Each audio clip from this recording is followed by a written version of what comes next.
We are continuing our countdown of the top 25 greatest Nashville Predators players of all time. Today, we got numbers 20 through 16 featuring a handful of familiar names. It's coming up today on the Locked On Predators podcast. Your Locked On Predators, your daily podcast on the Nashville Predators. Part of the Locked On Podcast Network, your team every day.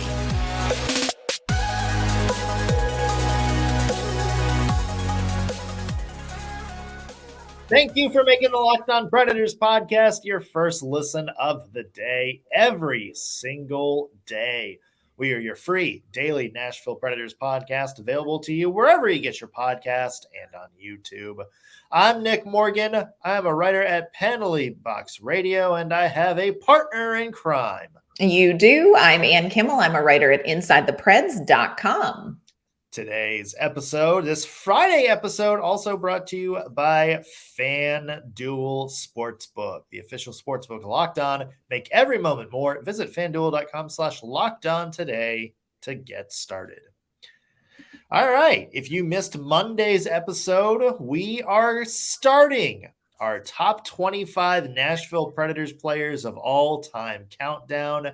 If you miss numbers 25 through 21, plus a few honorable mentions, go back to our episode on Monday and listen in. Also tune in to Wednesday's episode. Had a fun crossover with the guys at Locked On Avalanche. We love our Locked On Avalanche guys. We had the best time. We could have talked to them for hours. They're fantastic. So check it out. So catch both episodes, but for the purpose of this list, go listen to numbers 25 through 21. A couple of names that feel like you will have strong feelings about. Today, Ann, another couple of people I think players or people will have some strong feelings about. Yeah, now we're getting into some of the juicy names here. And it's interesting because I think when you're at 25 to 21, you're like, okay. Now I think we're going to get into the like, are you kidding me? He's ranked above this player. But we stand by what we say. Open to debate. Yeah, we're open to debate. We're pretty sure we're right, but we're definitely open to debate. So if you have strong feelings about one of the ones we talk about today, make sure you tweet us or leave us a comment under our YouTube video, because we want to hear what you guys think of our list. Yes, assuming it's all positive. For real. We're optimist people. Yeah, exactly. And let's get going with number 20 of all time. Number 20. Number 20, we have Scotty Hartnell, y'all. Another Scotty. Had Scott Walker. Now he had Scott Hartnell. Scott Hartnell picked 6th overall in the 2000 draft by Nashville. Played 7 years here, almost 500 games. He was 2 games short of 500 with Nashville, which makes me a little sad as I write a milestone episode. 235 points. And the most darling head of curly red hair you've ever seen play a sport, which didn't move him up or down the list at all. It's just an aside. Yeah, suck it, Jack Eichel.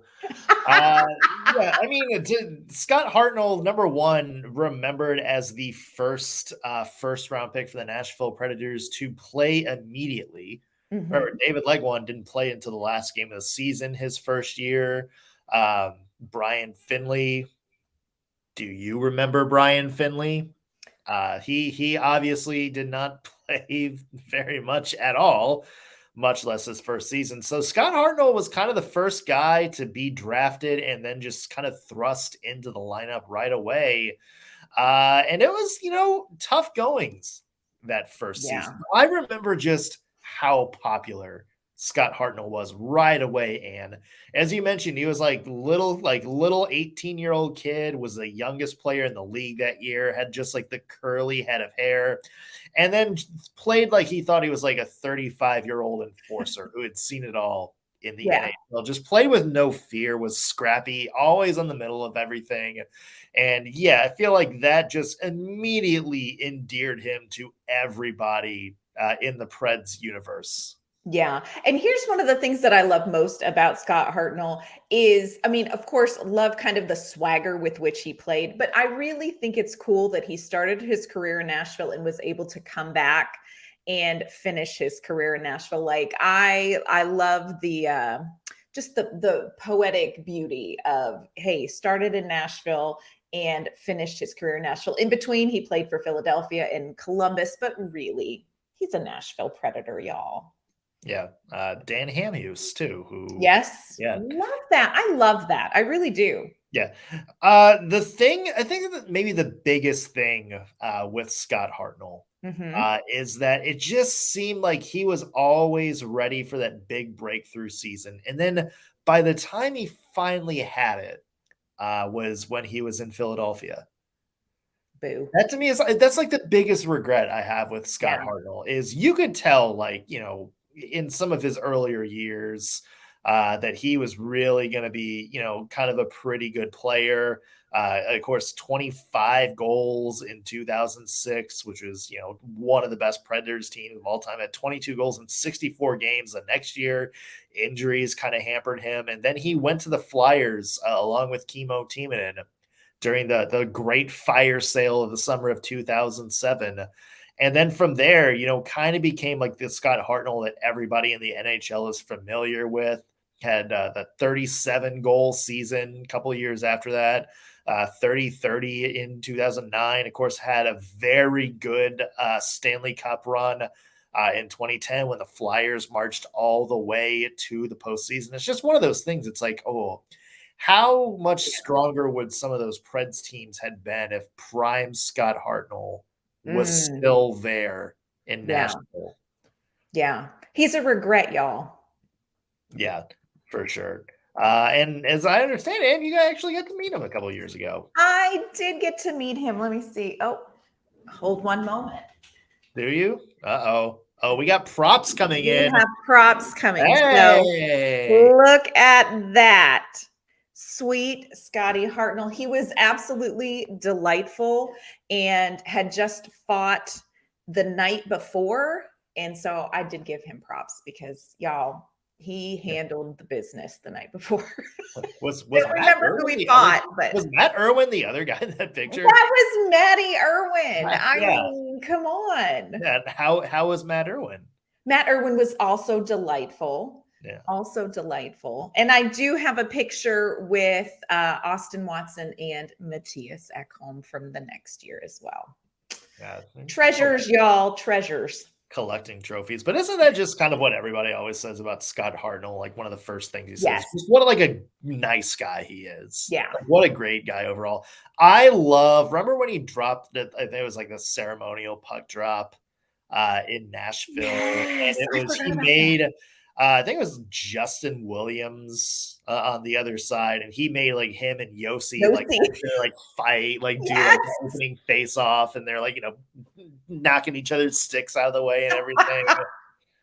That was amazing. It's so funny that you mentioned that because I just saw that. I just caught a clip of that video like within the last week or two. That's funny you bring that up because I had forgotten about that. But yeah, oh, come on.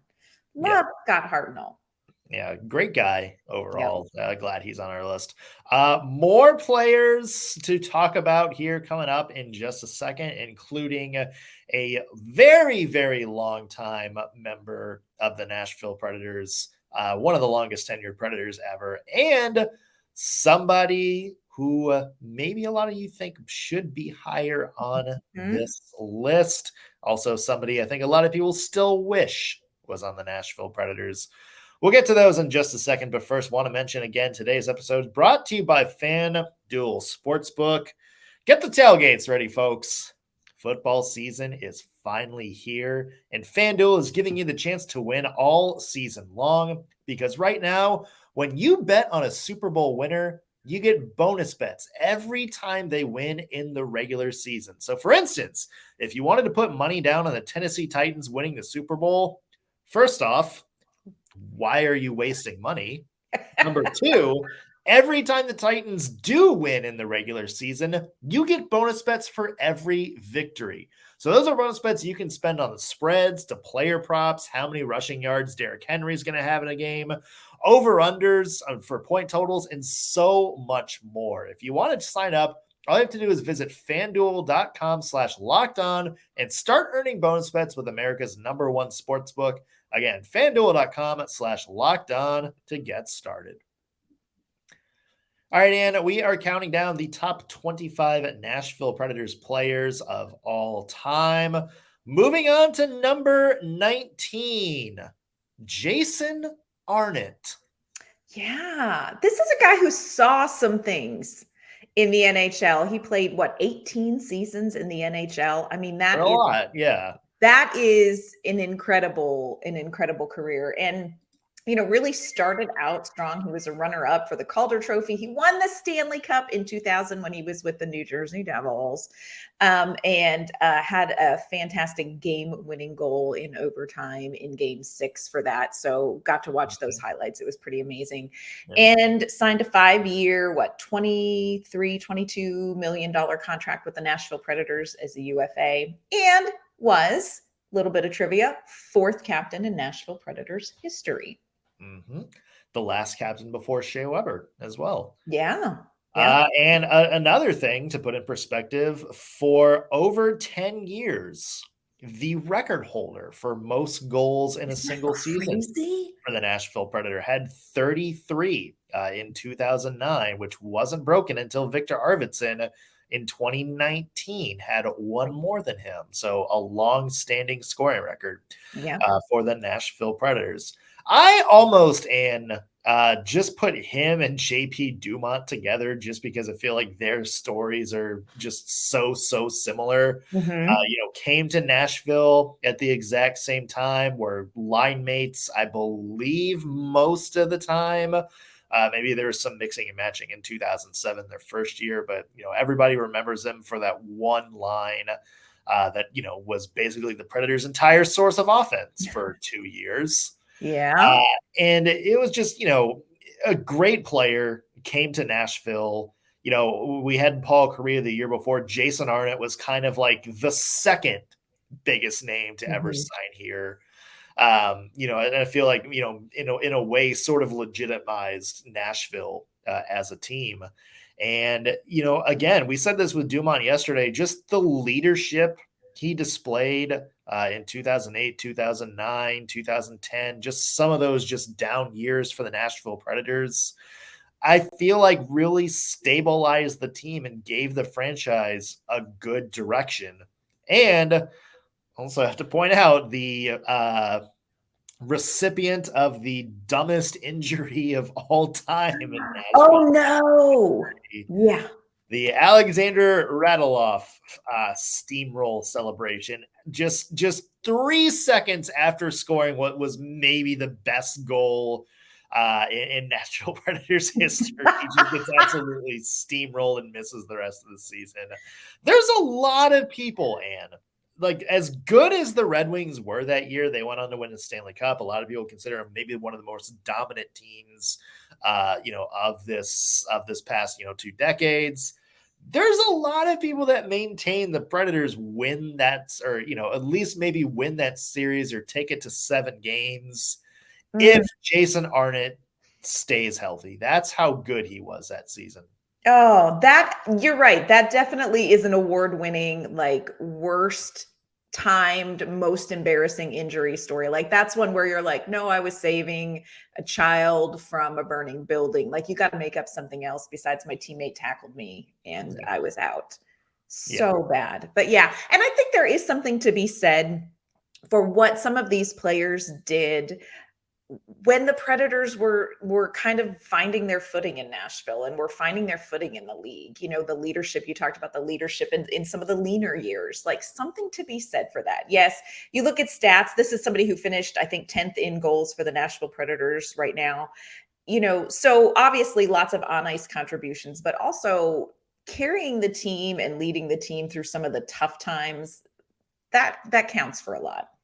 Yeah, and a good player overall, and had some interesting stories in recent podcasts about the Nashville Predators locker room. Oh my! Yeah, that's good content from Jason Arnott all around. All right. Let's get to another person, Anne, who is probably today still a lot of people's fan favorite. I would agree. Number 18 of the top 25 greatest Nashville Predators of all time. Somebody that we mentioned a few minutes ago. Yes. Viktor Arvidsson. Johan Viktor Arvidsson. Would you believe that? Did you know his first name is Johan? These are the things I know. It just doesn't work for me. But Viktor Arvidsson, I agree with you. I think this is one of Nashville Predators fans' all-time favorite player because he was this bundle of energy and speed and offense in this little fun-sized package. He was drafted in the 4th round in 2014 by the Nashville Predators. Did you know his first NHL goal ended up being a game winner against the Carolina Hurricanes, which just feels great. I did not Love that. But good for him. I know. And we just mentioned it. He actually broke the record for single season scoring, ended up with 34 goals. So he held that record for a while until Matt Duchene, who we talked about on our last ranking episode, broke that in 2021-22. Here is the thing that I hate that is stuck in my brain about Viktor Arvidsson. And there is space taken up in my invisible backpack of hockey grudges for Robert Bortuzzo, because I can still see as clear as day, Nick, Robert Bortuzzo cross-checking him in the back in front of the net and injuring Viktor Arvidsson. And I will carry that grudge to my grave for what he did to Viktor Arvidsson. That sort of derailed Viktor Arvidsson's time in Nashville. I mean, it really did. It just seemed like he never really came back the same player. Maybe part of that was because he came back with John Hines and not Peter Laviolette, who he had so much success under. Yeah. But it just seemed like after that injury, whether it was the injury, whether it was coaching, whatever it was, he just wasn't the same player. And I just kind of go back to, I wonder if, I wonder if he stays healthy. What happens? Like if there's anything that just works out differently, like if he manages to, stay hot, like if he kind of keeps his role going. Yeah. That's the one what if I have with Viktor Arvidsson. But Viktor Arvidsson's story, Anne, is just fantastic. He was drafted in 2014 as an overager. Like he was, I believe like the last year of his eligibility, didn't no time to develop, went straight to Milwaukee and had a 55-point rookie season, his first professional season in North America, earned him a call-up, and then, just took off next year. Was kind of, just sort of like a depth, scrappy guy for the Predators in 2015. By 2016, he started kind of, asserting himself a little bit more. The year the Predators made the Stanley Cup final, he had kind of worked his way up towards the top line. Yes. 61 points that year, which is still a career high for him, including 31 goals. And then, that just sort of became, the Viktor Arvidsson that we know and love today. And it just, I think that's sort of the thing. You never know even with all this stuff about prospects and, prospect rankings and pool rankings and stuff like that, and drafting and, who are the guys at the top of your list, there's still room for a player like Viktor Arvidsson, who was an overager, who, came in with not a lot of fanfare, gave himself, Preds gave him room to develop. He worked his way up. Yeah. Here's one of the things that I really almost hate to ponder, but I'm going to throw it out there so we can be miserable together. When I think of Viktor Arvidsson, I think of, how fast he was. He was very, very quick, played with that Joe Feline. They had so much success during that Stanley Cup run, President's Trophy year, all of that kind of thing. But when I think of Viktor Arvidsson, I I think about how frustrating it was to see what happened when John Hines came in and how he didn't fit into the system. And now I'm left to ponder what would Viktor Arvidsson look like with Andrew Brunette on a team that's focused on, we want to get faster, we want to be offensive minded, we want puck possession. I mean, this is a guy who, again, not this huge physical presence, but could get in the mix and come out with the puck or take the puck away from somebody, and he was gone. Like, he and Rocco Grimaldi kind of had that same sort of like endearing style of play where they weren't like this physically imposing player, but could get stuff done. And there is a part of me that's like, damn, would I like to see him with Andrew Brunette right now, y'all? Can say that with a lot of players. Oh, A lot of recently gone bless. players. Yeah. Let's get to more names on the list. We'll do that in just 1 second. But first, want to mention again, today's episode is free and available wherever you get your podcast. You can find us on YouTube as well by searching Locked On Predators on YouTube. Be sure to subscribe so you'll always know when we have fresh content out for you. All right, and we are continuing our countdown of the top 25 Nashville Predators players of all time. Would you like to do the honors with number 17? Number 17, y'all, is, now I'm like, which name do I go by? But we're just going to go straight. Mike Fisher.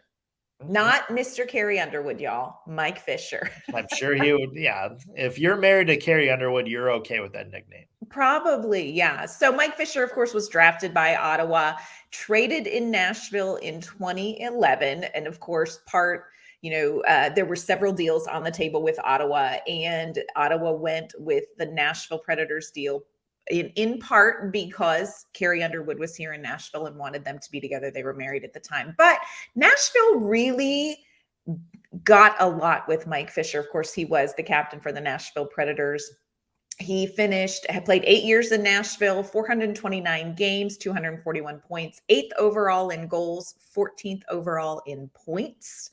And he did a Michael Jordan, retired, and then was like, wait a minute, and came back for that 2018 postseason. And we don't have to talk about how that went, but then retired for good after that. But yeah, Mike Fisher, shout out. It's funny. I compare this a little bit to the Predators signing Ryan O'Reilly this year. Interesting. It's funny. And I just looked, and they're sort of the same age. Mike Fisher was 31. Was he really that old when he came over to Nashville for the first time? Yeah, like he was a veteran player. Like he'd been. Well, I knew he was a veteran, but I don't know.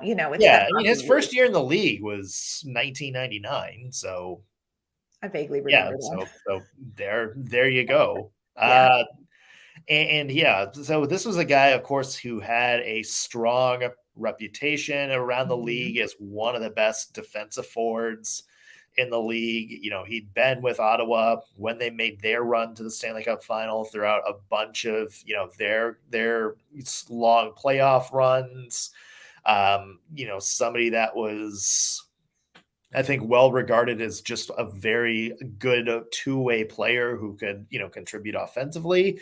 And that's what the Nashville Predators got. And somebody that, and the reason I say, it kind of compares to Ryan O'Reilly a little bit. That's somebody that the Nashville Predators didn't really have at the time. They had Shea Weber. They had, Ryan Suter, and at the time, Dan Hamhuis, and, some of these other, sort of younger, players that they're trying to work into the lineup, but they didn't really have that one sort of consistent veteran piece right into the middle of the lineup. And that, to me, is what Mike Fisher, why he's so high up on this list is, he had some good seasons, like scoring wise, like 51 points in 2012. He had, 49 points in 2014. And of course, a couple of good playoff runs in there as well. But to me, it was just what else he did beyond the score sheet. The solid defensive play, the good two-way play where he could play with pretty much everybody on ice. Somebody that, he could be on the fourth line. He could be on the first line. He was just so versatile of a player. And I feel like that sometimes gets lost when you look at the stat lines. Yeah. And the other thing, when you're talking about like kind of beyond the stats, you look at Mike Fisher stepped in and became the captain right after he became captain when Shea Weber left. And those were big shoes to fill. Mm-hmm. And I really feel like Mike Fisher, he did that. You know what I'm saying? That could have been really, really difficult for the Nashville Predators. I think he did that. I have to wonder, because didn't he have a concussion at the end of the Stanley Cup run? And he's one of those players where I'm like, if Mike Fisher stays healthy, what does the postseason look like? He missed a few games in that. He should have missed more games. He should have missed more games than he missed with that. I don't think Mike Fisher's missing the Stanley Cup Finals that year. Yeah, you know what I'm saying? But I'm just like, you know what? He really was. He was an anchor. On and off the ice, he was an anchor for the Nashville Predators team. So Mike Fisher, and I love that he still comes to games, still really invested in the Predators and stuff like that. So Mike Fisher mentored Ryan Johansson this past season, which it's going to pay off. Maybe not the best mentor. Just kidding. Speaking of 2017 and. Let's get to number 16, the last name we're going to talk about today.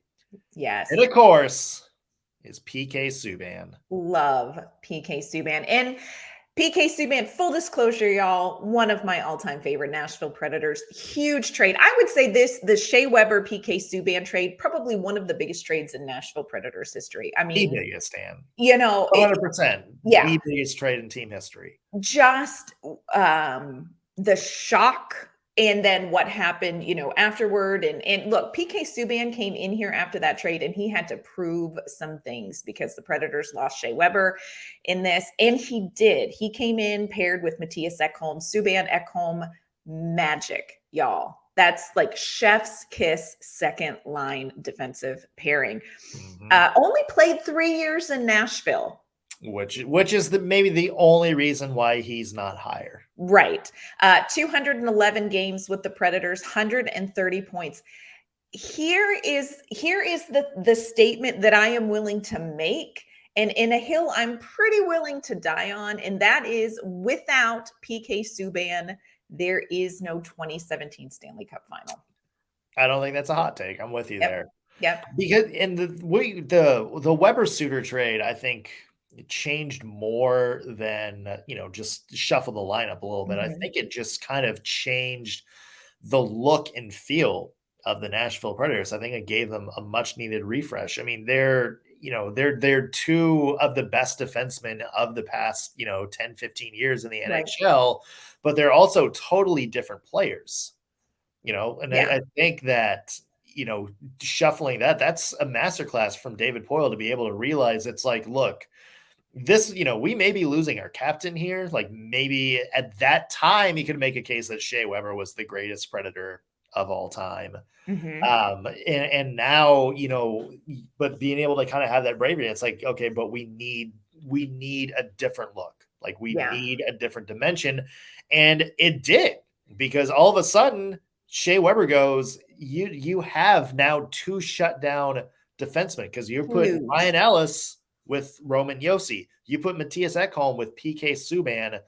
Those combinations absolutely, kind of change the look of the team a little bit and give the Predators maybe the deepest blue line in the NHL for, I would say, those 3 years that Subban was here.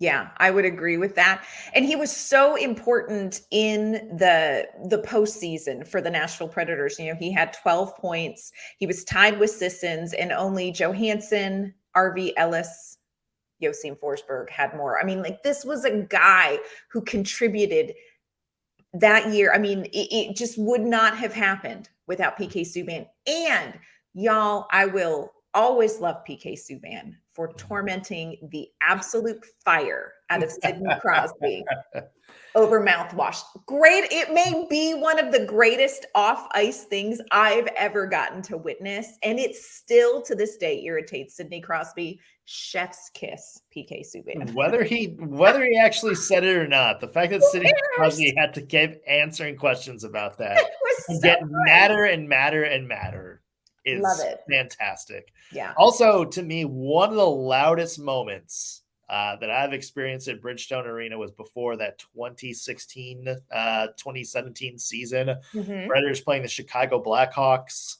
First shot on goal for PK Subban. Let's go. Power play goal. First Preds goal of the season. Let's go. That entire arena blew up. Yep. Great celebration. Love what PK Subban does in the community off the ice. Huge PK Subban fan. I wish he would have stuck around, but got rid of PK Subban and brought in Matt Duchene. And eventually we'll take a hard look at, how'd that go for the Nashville Predators? But today's not that day, y'all. Yeah. Not today. Not today, Satan. Not today, Satan. Yeah, there's a lot of what if in some of these. Yeah. Love PK. There's going to be some more what ifs on our next edition of the Locked On Predators podcast.